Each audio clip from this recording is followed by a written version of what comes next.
Hello students, welcome back to organise knowledge channel. आज की इस वीडियो में बच्चों हम डिस्कस करेंगे वर्कशीट नंबर 24 क्लास 8 विज्ञान की। बच्चों ये वर्कशीट है जो आपके लिए 9 दिसंबर 2020 के लिए शेड्यूल की गई है शिक्षा निदेशालय की ओर से। आज की वर्कशीट में भी बेटा हमारा जो चैप्टर है प्रकाश वो कंटिन्यू है और आज हम प्रकाश के परावर्तन के नियम और समतल दर्पण में बनने वाले प्रतिबिंब के लक्षणों के बारे में पढ़ेंगे। तो आइए बेटा स्टार्ट करते हैं प्रकाश परावर्तन के नियम। प्रकाश परावर्तन का पहला नियम क्या है कि जो आपतन कोण है सदैव परावर्तन कोण के बराबर होता है।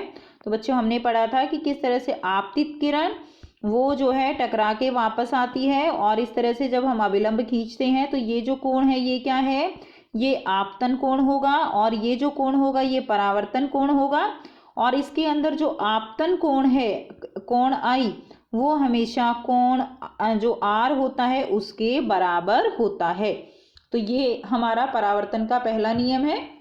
प्रकाश परावर्तन का दूसरा नियम क्या कहता है कि जो आपतित किरण है ये वाली आपतन बिंदु पर अभिलंब है और जो परावर्तित किरण है ये सभी एक ही तल में होते हैं।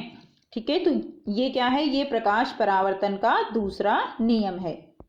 समतल दर्पण में प्रतिबिंब, आओ अब इसे हम एक गतिविधि द्वारा समझेंगे कि किस तरह समतल दर्पण में जो है प्रतिबिंब बनता है।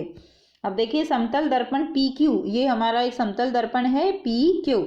ठीक है, इसके सामने हमने टॉर्च रखी O, तो यहाँ पे क्या रखी है, टॉर्च रखी है।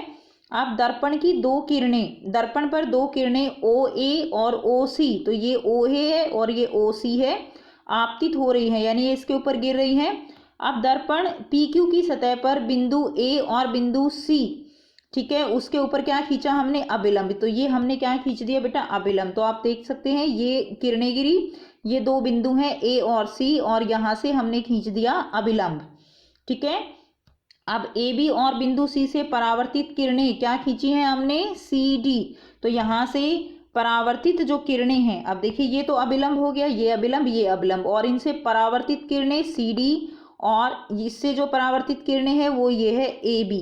ठीक है, तो हमने A से परावर्तित किरण AB और C से परावर्तित किरण CD खींची। अब इन रेखाओं को पीछे की ओर बढ़ाइए। तो हमने क्या किया, फिर देखिए ये परावर्तित तो यहाँ पे हो गई, ये कहीं पर नहीं मिलेंगी लेकिन ये पीछे इस तरह से मिलती हुई प्रतीत होती हैं। एक्चुअल में नहीं मिल रही हैं ये यहाँ पे, लेकिन मिलती हुई प्रतीत हो रही हैं। यदि अब इनको जैसे ही हमने पीछे बढ़ाया तो ये पीछे मिली, तो आपसे पूछा जा रहा है क्या अब ये रेखाएं आपस में मिलती हैं, तो ये रेखाएं आपस में मिलती हैं। यदि हाँ तो इस बिंदु को O से निरूपित कीजिए। तो इस बिंदु को हमने O से निरूपित किया।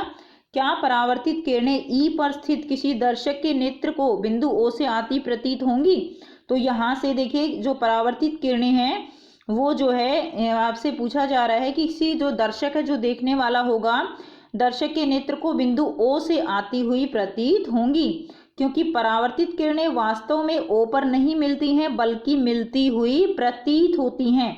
इसलिए हम कहते हैं कि बिंदु O का आभासी प्रतिबिंब O पर बनता है। तो देखिए यहाँ पे इसका जो प्रतिबिंब है वो कहाँ बनेगा, इसका प्रतिबिंब वो यहाँ पर बनता है, जो कि वास्तविक नहीं होता, आभासी होता है। देखो बेटा प्रतिबिंब दो तरह के होते हैं, एक होता है प्रतिबिंब वास्तविक, यानी जो वास्तविक किरणों के मिलने से बनता है और उस वास्तविक प्रतिबिंब को पर्दे पर प्राप्त किया जा सकता है, यानी स्क्रीन पे उसको हम देख सकते हैं। दूसरा होता है आभासी प्रतिबिंब। आभासी यानी जो एक्चुअल में नहीं होता, एक्चुअल में जो किरणें हैं उनके मिलने से नहीं बनता और जिसको हम पर्दे पर प्राप्त नहीं कर सकते उसको हम आभासी प्रतिबिंब कहते हैं। जैसे समतल दर्पण का जो प्रतिबिंब होता है वो आभासी होता है। ठीक है, उसको हम किसी जो है पर्दे पर उसको प्रोजेक्ट करके नहीं देख सकते। ठीक, तो वो कैसा प्रतिबिंब है, वो आभासी प्रतिबिंब है। अब देखिए समतल दर्पण द्वारा बनने वाले प्रतिबिंब के लक्षण। प्रतिबिंब जो है दर्पण के पीछे उतनी ही दूरी पर दिखाई देता है जितनी दूरी पर वस्तु दर्पण के सामने रखी होती है।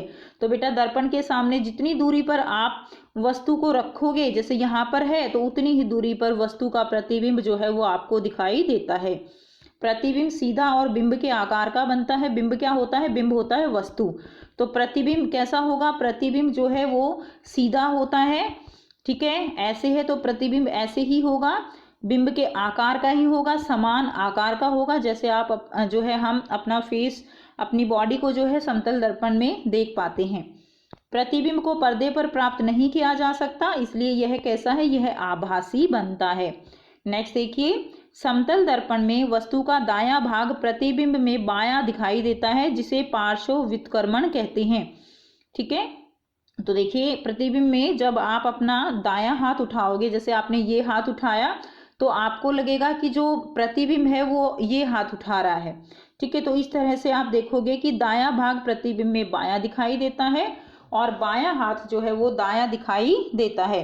तो इसको हम क्या कहते हैं? इसको हम पार्श्व व्युत्क्रमण कहते हैं। क्या कहेंगे? पार्श्व व्युत्क्रमण। क्या आप समझ सकते हैं कि एम्बुलेंस को शब्द को इस प्रकार क्यों लिखा जाता है? तो बेटा एम्बुलेंस जो शब्द है उसको इस प्रकार क्यों लिखा जाता है? ताकि क्या होगा कि जो पढ़ने वाला है उसको फिर ये कैसा दिखाई देगा? उसको ये सीधा दिखाई देगा, क्योंकि ये उसकी जो है एक दर्पण की जो प्रतिबिंब बनता है वो जो है इस तरह से बनेगा कि ये जब हम देखेंगे बाहर से तो ये कैसा दिखाई देगा? ये इस तरह से एम्बुलेंस ये दिखाई देता है। तो इसीलिए एम्बुलेंस को कुछ इस तरह से लिखा जाता है। अब देखिए यहाँ पर कुछ प्रश्न दिए गए हैं। तो प्रश्न 1 क्या है? समतल दर्पण द्वारा बनने वाले प्रतिबिंब के कोई 4 लक्षण लिखिए। तो बेटा समतल दर्पण द्वारा प्रतिबिंब के कोई 4 लक्षण, ये लक्षण दिए गए हैं। तो यहाँ से आप ये 4 लक्षण जो है इसके लिख देंगे, यहाँ तक कहते हैं, ठीक है। तो ये 4 लक्षण है, बहुत इंपॉर्टेंट है ये आपके लिए, याद करना भी आपके लिए बहुत ज़रूरी है। तो आप इनको साथ साथ लर्न भी करेंगे। तो ये आपका प्रश्न 1 का उत्तर हो जाएगा। नेक्स्ट देखिए, नेक्स्ट है प्रश्न 2। पिंकी दर्पण में अपना प्रतिबिंब देख रही है।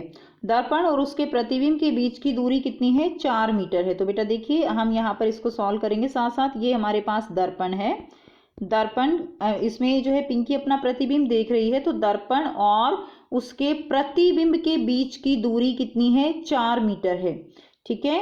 यानी दर्पण और उसके प्रतिबिंब की दूरी है 4 मीटर। तो ये है दर्पण और यहाँ पे क्या है? प्रतिबिंब। मान लीजिए यहाँ पे पिंकी का प्रतिबिंब बना, तो इसकी जो बीच की दूरी है वो कितनी हो गई? 4 मीटर। यानी जो पिंकी है वो भी 4 मीटर दूर खड़ी है, तभी तो प्रतिबिंब 4 मीटर दूरी पर बना है। यानी जो पिंकी है वो भी, उसकी दूरी प्रतिबिंब से कितनी है? 4 मीटर है, ठीक है, दर्पण से दूरी, ठीक है बेटा। तो ये पिंकी है और ये क्या है? प्रतिबिंब है उसका। ये 4 मीटर दूर खड़ी है, तभी जो प्रतिबिंब है वो भी 4 मीटर दूरी पर बनता है। यदि वह 1 मीटर दर्पण की ओर चली जाती है, तो बेटा इसको ध्यान से समझिए। यदि वह 1 मीटर दर्पण की ओर चलती है, यानी अब ये यहाँ से ये जो है यहाँ आ गई, ठीक है। अब जो दूरी हो जाती है वो कितनी हो जाती है? तो प्रतिबिंब और पिंकी के बीच की दूरी क्या होगी? तो देखिए ये 1 मीटर आगे आ गई, तो अब इसके और इसके बीच की दूरी कितनी हो गई? 3 मीटर हो गई। तो क्या होगा? ये आगे आई है तो जो प्रतिबिंब है वो भी आगे आ जाएगा और ये प्रतिबिंब अब यहाँ पर बनेगा और इसके बीच की दूरी कितनी हो जाएगी? वो जो है 3 मीटर हो जाएगी, ठीक है। अब आपसे पूछ रहा है कि 1 मीटर दर्पण की ओर चलने पर प्रतिबिंब और पिंकी के बीच की दूरी क्या होगी? तो देखिए बेटा 3 और 3 कितनी हो गई? 6 मीटर। तो प्रतिबिंब और पिंकी के बीच की दूरी क्या हो गई? यहाँ से ये दूरी हो गई 6 मीटर, ठीक है। तो आप लिख देंगे प्रतिबिंब और पिंकी के बीच की दूरी 6 मीटर होगी। कितनी होगी बेटा? 6 मीटर होगी। नेक्स्ट देखिए प्रश्न 3। अंग्रेजी वर्णमाला के वो अक्षर लिखिए जिनके प्रतिबिंब बिल्कुल उन्हीं की तरह दिखते हैं। तो अंग्रेजी वर्णमाला के वो कौन से अक्षर हैं जिनके प्रतिबिंब बिल्कुल ऐसे कैसे दिखेंगे? तो बेटा आप साथ साथ कॉपी में लिख लीजिए। ये हमारा हो गया जो है दर्पण, ठीक है। तो इसमें अगर हम देखेंगे ए, तो ए हमें ऐसे कैसा दिखाई देगा? बिल्कुल ये सिमेट्रिकल है इसलिए सेम दिखाई देगा। उसके बाद देखिए हमें एच, तो ये भी ऐसे कैसे दिखाई देगा, ठीक है। आप ऐसे लिखते चले जाइए बेटा, नंबर 1, नंबर 2। उसके बाद देखिए फिर क्या है? आई, ये भी यूं का यूं दिखाई देगा। उसके बाद एम, ये भी ऐसा दिखाई देगा। उसके बाद देखिए ओ, ठीक है। उसके बाद हम आगे भी करते हैं। उसके बाद देखिए ये क्या है हमारा दर्पण, ये है हमारे पास टी भी ऐसे कैसे दिखाई देगा, यू भी ऐसे होगा, वी भी दिखाई देगा। उसके बाद देखिए एक्स, और उसके बाद हो गया एक्स, और उसके बाद आप यहाँ पर लिखेंगे वाई, तो वाई भी जो है हमें ऐसे ही दिखाई देगा, ठीक है।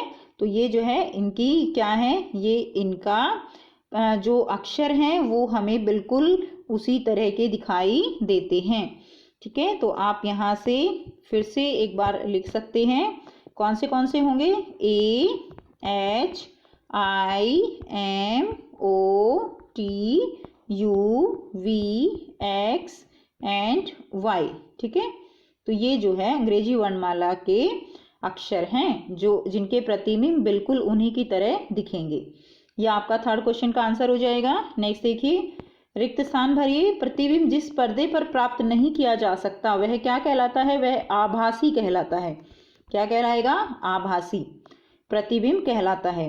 समतल दर्पण में वस्तु का दायां भाग, समतल दर्पण में वस्तु का दायां भाग प्रतिबिंब का बायां दिखाई देता है, ठीक है। प्रतिबिंब का बायां दिखाई देता है।